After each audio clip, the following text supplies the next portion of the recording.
মোস্তফা ফারুকীর যে একটা বিষয়, তাকে উপদেষ্টা বানানো হয়েছে, তার থেকে আমি মনে করি হিরো আলমের যোগ্যতা আরো একদম বেশি আগে আছে।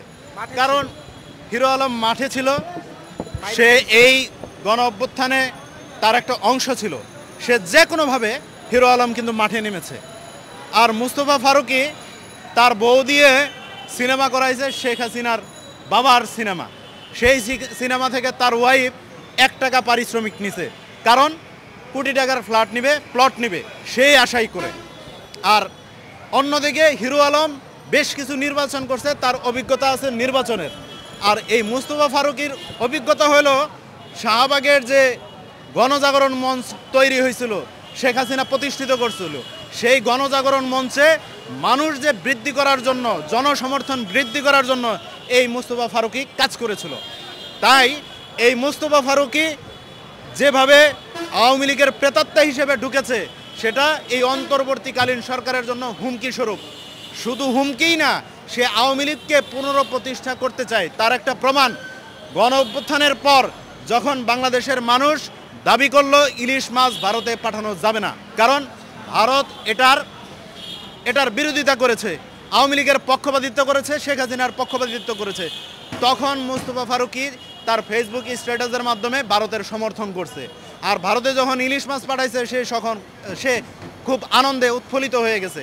সে তো বাংলাদেশেরই লোক হতে পারে না, যার নাকি দেশপ্রেম থেকে পার্শ্ববর্তী রাষ্ট্রের প্রতি ভালোবাসা উতলায় পড়ে, সে তো দেশের নাগরিকও হতে পারে না।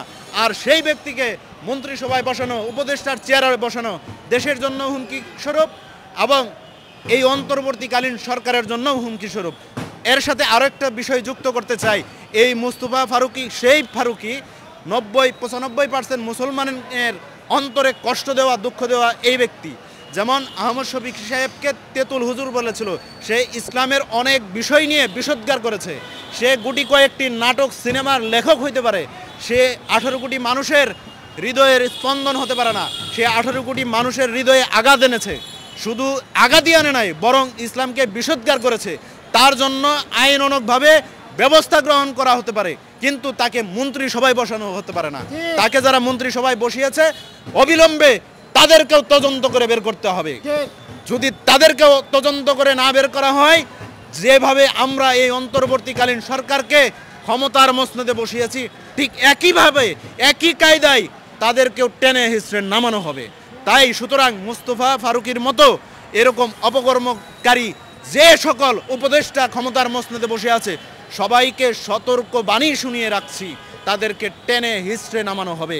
তাই অন্তর্বর্তীকালীন সরকারের প্রধান ডক্টর মোহাম্মদ ইউনূস স্যারকে উদার্ত আহ্বান জানাচ্ছি, প্রত্যেকটি রাজনৈতিক দলের সাথে পরামর্শ করে প্রত্যেকটি কাজ এবং পদক্ষেপ নেবেন, না হলে বিপদ আপনিই ডেকে নিয়ে আসবেন। ধন্যবাদ। আমি অবশ্যই মনে করি যে সকল উপদেষ্টা যাদের বিষয়ে রাজনৈতিক নেতারা আপত্তি জানিয়েছে, এদের বিরুদ্ধে পূর্বের ফ্যাসিস্ট আওয়ামী সরকারের দূষর হিসেবে চিহ্নিত প্রমাণ আছে। তাই প্রমাণ থাকার কারণে তাদের বিষয়ে আপত্তি করেছে। আর এই আপত্তিকর ব্যক্তিরা যদি ক্ষমতার পাওয়ারে চেয়ারে বসে থাকে, সেটাও হুমকি স্বরূপ হয়। তাই আমি অবিলম্বে আবারও দাবি জানাচ্ছি, এই ধরনের দুষ্কৃতিকারী এবং বিগত আওয়ামী সরকারের ফ্যাসিস্টদের দোসর যারা ছিল, তাদেরকে এই মন্ত্রিসভা থেকে সরাতে হবে, উপদেষ্টার চেয়ার থেকে টেনে হিসড়ে নামাতে হবে।